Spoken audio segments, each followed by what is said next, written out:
ఓం వసుదేవసుతం దేవం కంసచామూరమర్దనం దేవకీ పరమానందం కృష్ణం వందే జగద్గురుం. ఓం శ్రీ రాధాకృష్ణాభ్యాం నమ. వందే కృష్ణం వందే జగద్గురుం అర్జునం వందే జగదేవ్. ఓం నమస్తే అస్తు భగవన్ విశ్వేశ్వరాయ మహాదేవాయ త్రయంబకాయ త్రిభ్రాంతకాయ త్రికాగ్నికారాయ కాలాగ్నిరుద్రాయ నీలకంఠాయ మృత్యుంజయాయ సర్వేశ్వరాయ శివాయ శ్రీమన్మహాదేవాయ నమ. ఓం శ్రీ దుర్గామలీశ్వరాభ్యాం నమ.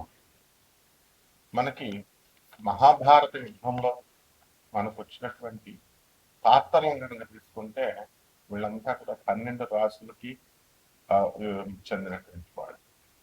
అలాగే ఈ 27 నక్షత్రాల్లో వీళ్ళందరూ కూడా పుట్టడం, అలాగే మనం కూడా ఆ 27 నక్షత్రాలనే పుడతాం అనుకునేదా సరే సరే.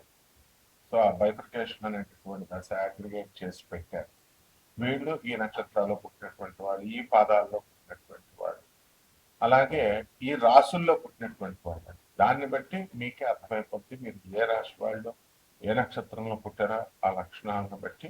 అందువల్లనే ఈ మైథాలజీలో, హిందూ మైథాలజీలో మన మహాభారత ఎపిక్లో మనకి ఉన్నటువంటి పాత్రలను కనుక వాళ్ళు ఏర్కొనేటటువంటి విధానాన్ని బట్టి కౌరవ పార్టీలో ఉండాలా, పాండవుల పార్టీలో ఉండాలా, అట్లా దాన్ని బట్టి మీరు ఏ రాశిలో పుట్టారో ఆ రాశిని మీరు చక్కగా అంచనా వేసుకొని ముందుకెళ్ళచ్చు.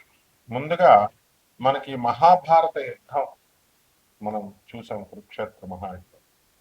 దీంట్లో దుర్యోధనుడు మనం తీసుకున్నాం. అతని యొక్క ఆర్మీ ఎంత ఉందంటే అతని సైన్యం 11 అక్షౌహిణుల సైన్యం అన్నమాట.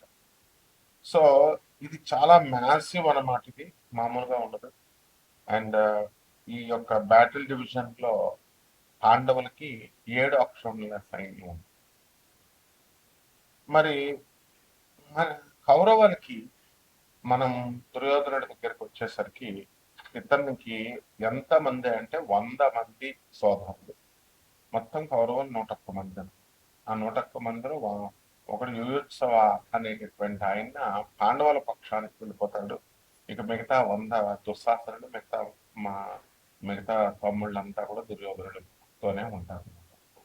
సో ఈ విధంగా ఆయన భీష్మ పితామహుడు ముఖ్యంగా మనం తీసుకున్నప్పుడు ఈయన గ్రాండ్ ఫాదర్ వాళ్ళకి మరి ఆయన ఏం చేశాడంటే లాయల్టీ అవనండి, ప్రేమ అవనండి, ఆ యొక్క హస్తినాపురం మీద ఉన్నటువంటి ఈ యొక్క ప్రేమతో ఆయన ఏం చేశాడంటే ఈ యొక్క కౌరవుల మీదే కౌరవ పార్టీలోనే ఉండడం జరిగింది. కాబట్టి భీష్ముడు, ద్రోణాచార్యుడు, కర్ణుడు, అశ్వత్థామ, కృపాచార్యుడు, ఆ తర్వాత శల్యుడు, అలాగే వీళ్ళందరూ కూడా మనకి కౌరవ పక్షాన యుద్ధం చేశారు. అలాగే ట్రస్టెడ్ అడ్వైజర్స్ అండ్ ఈ రిలేటివ్స్ మనం తీసుకున్నప్పుడు శకుని, దుర్యోధనుని యొక్క మామ, అలాగే దుస్సాహసుడు మనకు తెలిసిందే. భాగదత్తుడు అని ఒక ఆయన ఉన్నాడు. ఈయన ఏంటంటే ప్రాగ్జ్యోతిష్పురం అంటే ఇప్పుడు ఉన్నటువంటి అస్సాం, మనం కామాఖ్య టెంపుల్ అంటాం కదా, అక్కడ ఆ దేశానికి రాజు అనమాట. మోడర్న్ డే అస్సాం చెందినటువంటి వాడు. సో ఈ డివాస్టేటింగ్ ఎలిఫెంట్ డివిజన్ ఆయన చేశాడు. అలాగే జయద్రథుడు, సింధు రాజ్యం, ఆ తర్వాత దుర్యోధనుడి యొక్క ప్రధానంగా అన్నమాట అతను భావం. అలాగే కృతవర్మ, వీళ్ళందరూ కూడా నారాయణీ సేనని తీసుకొచ్చాడు. శ్రీకృష్ణ పరమాత్మ తనతో సమానమైనటువంటి నారాయణీ సేన కొన్ని కోట్ల మంది ఉంటారు. మరి వాళ్ళని ఒకవైపు నేను ఒక్కడనే కూర్చుంటాను, నేనేమి యుద్ధం చేయను, సామాన్యంగా మామూలు కూర్చుంటాను అన్నాడు. సో ఈ నారాయణి సేనను కూడా వీళ్ళకి అందరికి కూడా ఈ కృతవర్మ తీసుకొచ్చాడు. యాదవ జనరల్ అనమాట. ఆయన వెరీ పవర్ఫుల్ ఆర్మీ అది. సో అలాగే భూరిశ్రవుడు, ఇతను మొత్తము చాలా డీప్ గా ఈ యొక్క స్కిల్డ్ ప్రిన్స్ అనమాట ఇతను.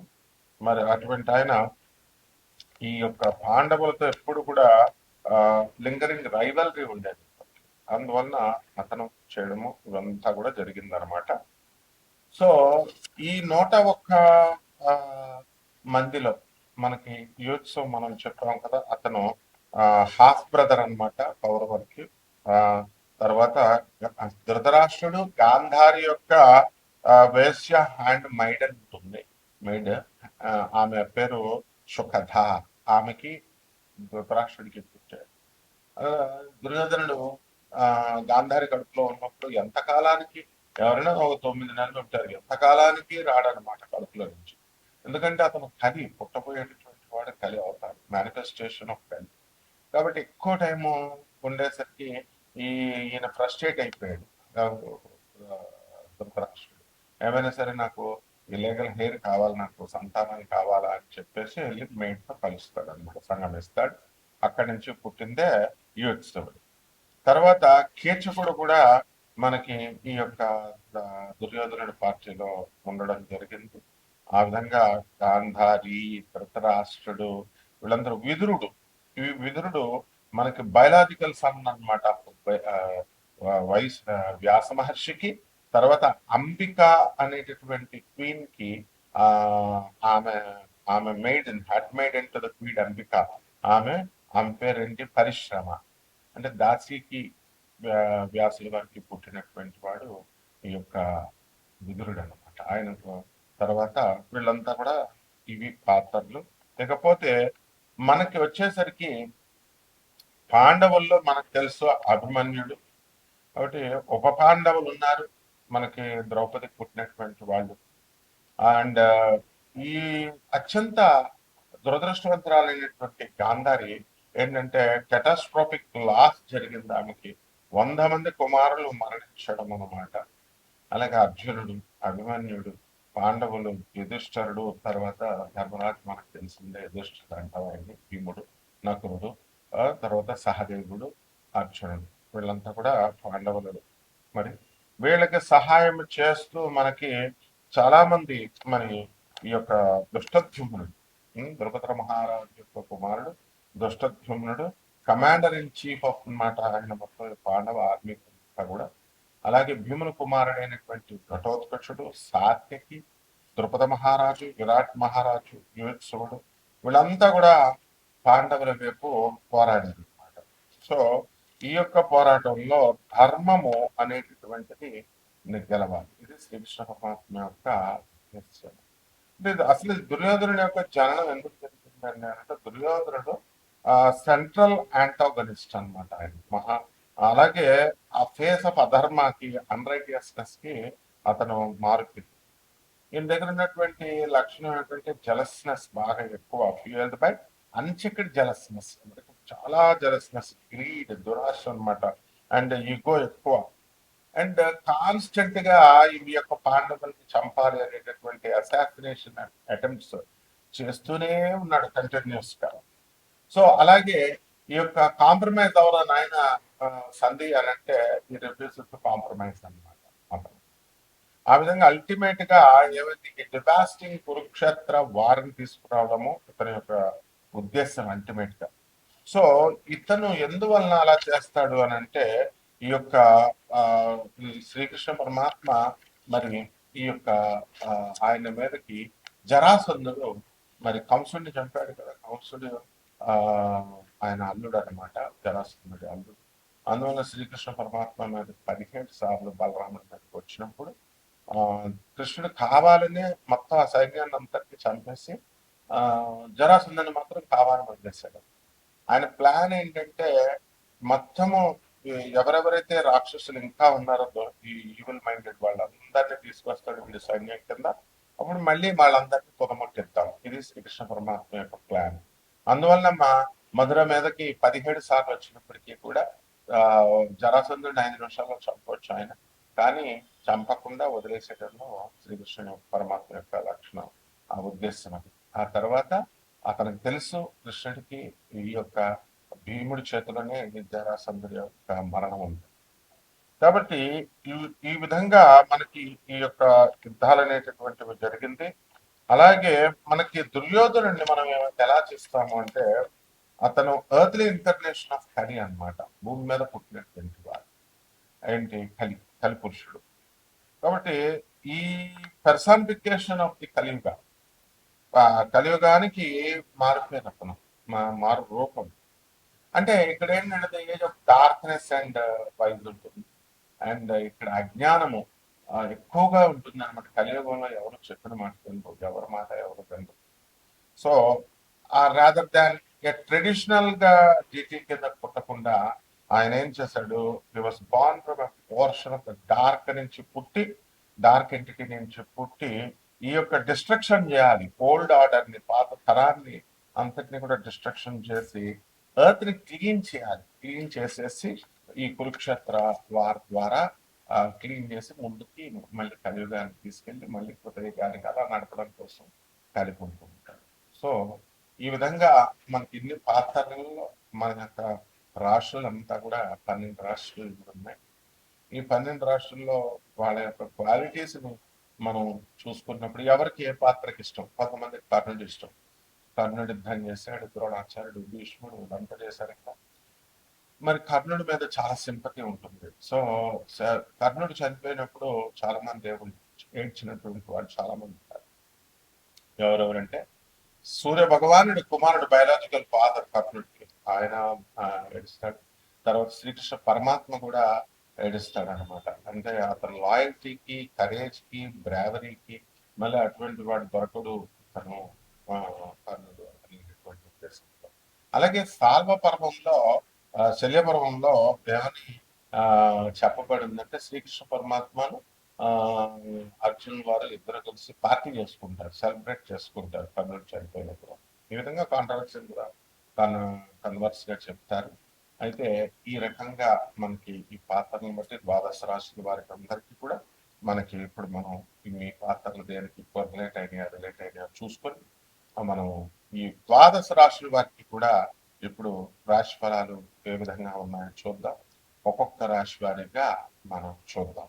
అలాగే ఇప్పుడు ఎవరికెవరికైతే ఏ పాత్ర అంటే ఇష్టం ఉంటుందో ఆ పాత్రకి ఎవరైతే ఇష్టపడతారో వాళ్ళది ఆ రాశికి సంబంధించినటువంటి వారు, లేదా ఆ యొక్క పాత్ర.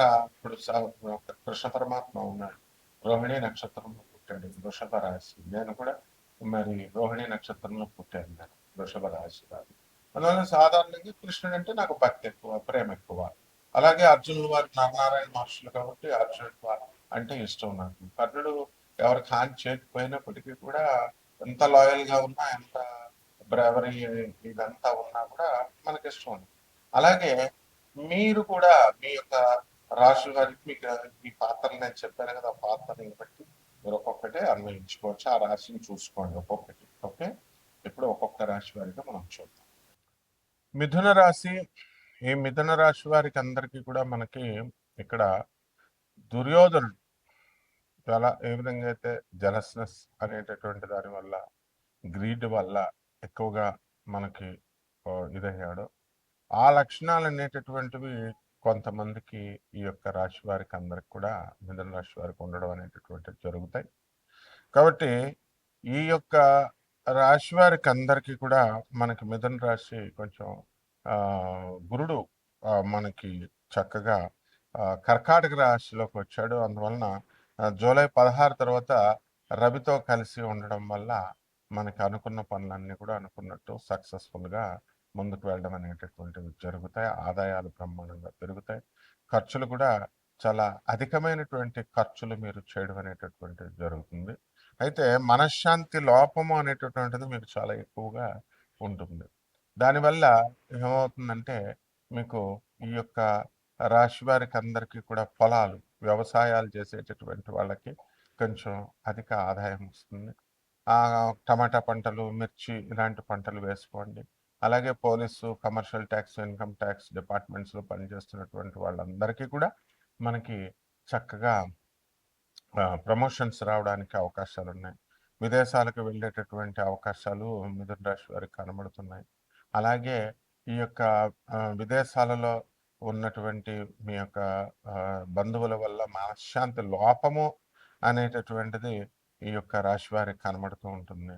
అలాగే ఈ రాశి వారికి, మిథున రాశి వారు ఎక్స్పెక్ట్ చేసినంత లవ్ కానీ, ఈ యొక్క ఇది మీరు దక్కించుకోలేకపోతారు హస్బెండ్ దగ్గర నుంచి.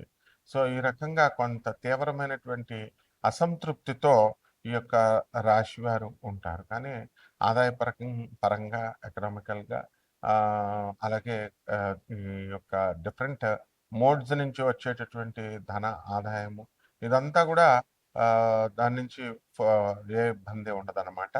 అలాగే తీర్థయాత్రలకి తర్వాత ఈ థాయిలాండ్ ఇలాంటి దేశాలకన్నిట్లికి కూడా విహారయాత్రలకి వెళ్ళేటటువంటి అవకాశాలు కూడా వీళ్ళకి కనబడుతున్నాయి. కాబట్టి ఈ యొక్క మిథున రాశి వారందరూ కూడా ఏం చేసుకోవాలండి అంటే ఇంకా బాగా ఉండడం కోసం మనకి కుజుడు వ్యయ స్థితిగతుడయ్యాడు.